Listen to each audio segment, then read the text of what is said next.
अजीत पवार ने बगावत कर दी, राहुल गांधी कैसे वजह हो सकते हैं? यह बहुत दिलचस्प पहलू है और दरअसल इसको एक बड़ी वजह, बड़ा आधार बनाया जा रहा है इस बगावत का। इसको समझना चाहिए क्योंकि महाराष्ट्र की सियासत में आज एक बहुत बड़ा उलटफेर हो गया। एक बड़ा झटका शरद पवार को लगा है।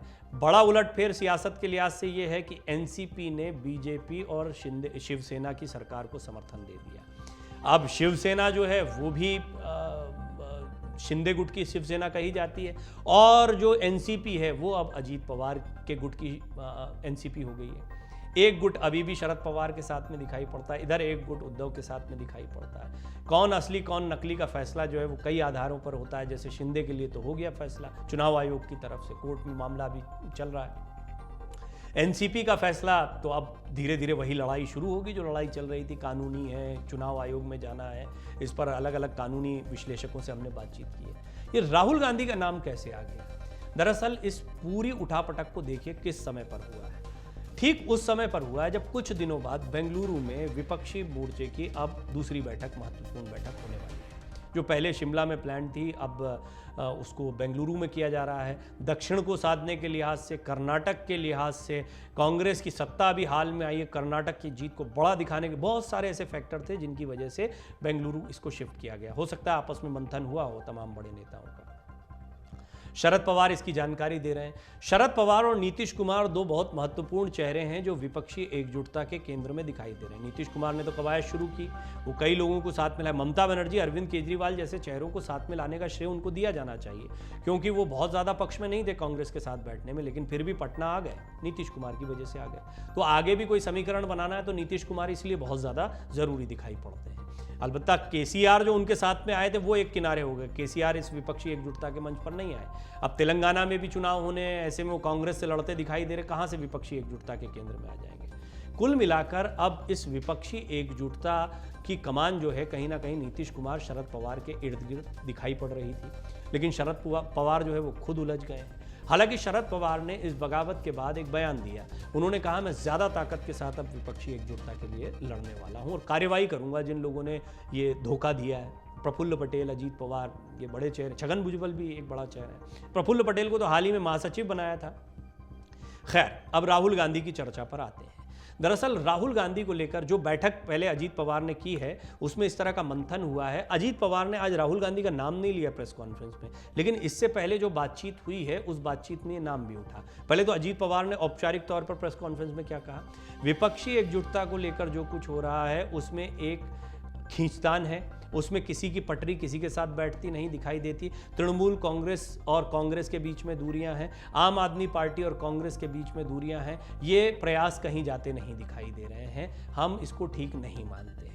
दूसरा, वो ये कहते हैं कि देश में आगे की राजनीति को देखना है तो एक सशक्त सरकार की ज़रूरत है। जब अभी से इतनी उठापटक चल रही है तो बाद में कितनी उठापटक होगी। लिहाजा प्रधानमंत्री मोदी या किसी एक सरकार का आना, किसी एक चेहरे पर सहमति बनना बहुत ज़्यादा ज़रूरी है। और हमें लगता है प्रधानमंत्री मोदी के बारे में पहले भी वो बहुत अच्छी टिप्पणियाँ करते रहे हैं और कई बार बचाव करते रहे कई मोर्चों पर, जिनकी खासी चर्चा होती रही क्योंकि तब वो विरोधी खेमे में दिखाई पड़ते थे नहीं।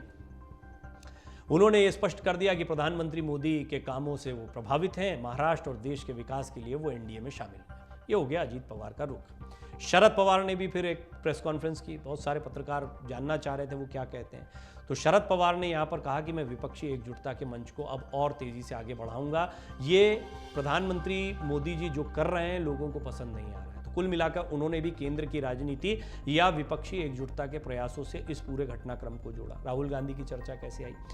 जो अजीत पवार ने इस राजभवन पहुंचने से पहले एक बैठक की अपने विधायकों के साथ में, वहां पर कहा यह जा रहा है कि कई विधायकों का ये मत रहा कि जिस तरीके से राहुल गांधी को प्रमोट कर रहे हैं शरद पवार, वो उनके अपने कई विधायकों को पसंद नहीं आ रहा है। राहुल गांधी को कैसे प्रमोट कर रहे हैं शरद पवार? दरअसल विपक्षी एकजुटता में चेहरा किसका हो इसकी बड़ी बहस चल रही है। तृणमूल कांग्रेस पहले ही स्पष्ट कर चुकी है कि बीजेपी के लिए ट्रम्प कार्ड है राहुल गांधी, उनको रखा तो फिर हार जाएंगे।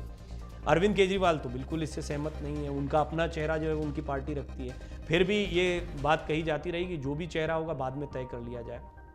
लोकसभा चुनाव ऐसे नहीं होते हैं कि कोई भी एक चेहरा सामने नहीं, और कांग्रेस को तो रखना ही है स्पष्ट तौर पर अपना चेहरा।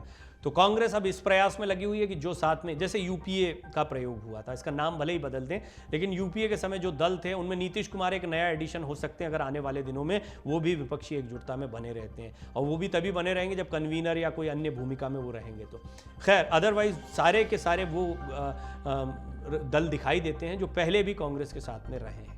तो इसको कहीं ना कहीं साधने की कोशिश की जा रही है। इसमें महाराष्ट्र, बिहार, उत्तर प्रदेश को बहुत महत्वपूर्ण माना जा रहा था, क्योंकि यहाँ के सियासी समीकरण जो हैं वो घटक दलों के साथ में समीकरण बनाकर, कांग्रेस के पास खोने को कुछ है भी नहीं है। यूँ तो तृणमूल कांग्रेस और वामपंथी दल और बीजेपी के मुकाबले के बीच में कांग्रेस जो है वहाँ भी चुनौतीपूर्ण स्थिति में, फिर भी पुरानी ज़मीन है, पुराना कार्डर है, तो कांग्रेस को पश्चिम बंगाल में काफ़ी उम्मीदें रहती है। पंजाब में भी कुछ ऐसे ही चुनाव लड़ना चाहती है और दिल्ली में भी, इसीलिए यहाँ पर तृणमूल कांग्रेस और आम आदमी पार्टी से बात नहीं बन पा रही है। लेकिन महाराष्ट्र, बिहार और उत्तर प्रदेश में तो किसी ना किसी तरह के समीकरण आपको बनते दिखाई देंगे। वो भी तब जब महागठबंधन और महाविकास आघाड़ी के प्रयोग दो बड़े राज्यों में, बिहार और महाराष्ट्र में चली रहे थे। यहां महाविकास आघाड़ी को एक बड़ा डेंट लग गया है। एनसीपी के बहुत से नेता राहुल गांधी के चेहरे के विषय में वही कह रहे हैं जो कई अन्य विपक्षी दलों के नेता इस विपक्षी एकजुटता में नहीं आने के कारण बताते हुए कह रहे हैं। वो भी राहुल गांधी को बहुत ज़्यादा प्रमोट किए जाने को लेकर बहुत खुश नहीं दिखाई पड़ते हैं। शरद पवार ने हमेशा कहा है कि केंद्र में अगर किसी पार्टी को रखना है विपक्षी एकजुटता की तो वो कांग्रेस ही हो सकती है। कांग्रेस के बिना आप विपक्षी एकजुटता की कल्पना भी नहीं कर सकते हैं। राहुल गांधी अच्छा काम कर रहे हैं, उनकी भारत जोड़ो यात्रा के बारे में वो कह चुके हैं। राहुल गांधी को लेकर उनकी सोच जो है वो बहुत सकारात्मक है, और सभी जानते हैं कि अगर कांग्रेस पार्टी उतरेगी किसी के चेहरे के साथ में तो वो राहुल गांधी का चेहरा होगा। कुछ हद तक प्रियंका गांधी को भी प्रमोट किया जा रहा है, लेकिन फिर भी राहुल गांधी इस मामले में लीड करते दिखाई दे रहे हैं। सबसे बड़ा चेहरा है वो कांग्रेस का फिलहाल। तो कुल मिलाकर अगर इस विपक्षी एकजुटता को आगे बढ़ाने के प्रयास कर रहे हैं शरद पवार, तो ये माना जा रहा है कि वो राहुल गांधी के चेहरे को भी आगे बढ़ाने का प्रयास कर रहे हैं। हालांकि स्पष्ट तौर पर उन्होंने अभी इस पर कोई टिप्पणी नहीं की, उन पर भी कई दबाव बनने वाले हैं। इस ऐसे में अब ये जो नए डेवलपमेंट हुए हैं, बेंगलुरु में होने वाली बैठक को लेकर बहुत सारे प्रश्न खड़े हो रहे हैं। सबसे पहला प्रश्न तो क्या ये बैठक अपने निश्चित समय पर होगी? अगर होगी तो इसमें शरद पवार की क्या भूमिका रहने वाली है? शरद पवार जो हैं वो यहाँ पर क्या स्टैंड लेने वाले हैं? शरद पवार अभी जब अपने अंदरूनी उठापटक को मैनेज करेंगे तो क्या उन पर अपने विधायकों का या अपनी पार्टी के उन लोगों का जो फिलहाल नाराज होकर चले गए कोई दबाव आएगा? ऐसे में शरद पवार के अपने स्टैंड को बदल सकते हैं? बहुत सारे सवाल हैं, इनके जवाब तो अगली बैठक के कुछ समय पहले ही आपको मिल पाएंगे। लेकिन एक बात तय है कि राहुल गांधी जो हैं वो भी एक बार फिर इस चर्चा में आ गए। इस बात से इनकार नहीं किया जा सकता है कि बीजेपी के लिए भी ये आगामी लोकसभा और फिर आगामी विधानसभा चुनाव जो महाराष्ट्र में होने हैं उसकी तैयारी है। लिहाजा महाविकास आघाड़ी की ये जो एकजुटता थी या महागठबंधन की जो कवायद चल रही है, इसको होने से पहले डिफ्यूज होता हुआ दिखाना है, जनता के बीच में एक मैसेज देना कि देखिए कितनी कमजोर है और कैसे ये भरभरा कर गिर सकती है ये इमारत जो ये बनाने की कोशिश कर रहे हैं। इस मैसेज को भी बीजेपी कहीं ना कहीं पुख्ता करना चाहती है। अमर उजाला अब आपके टीवी पर भी। अपने स्मार्ट टीवी पर यूट्यूब पर सर्च करें अमर उजाला, चैनल सब्सक्राइब करें और देखें ताजा खबरें, वो भी HD क्वालिटी में। और हाँ, बेल आइकन दबाना ना भूलें ताकि हर खबर हो आपके घर। अमर उजाला, निष्पक्ष, निर्भीक, निरंतर।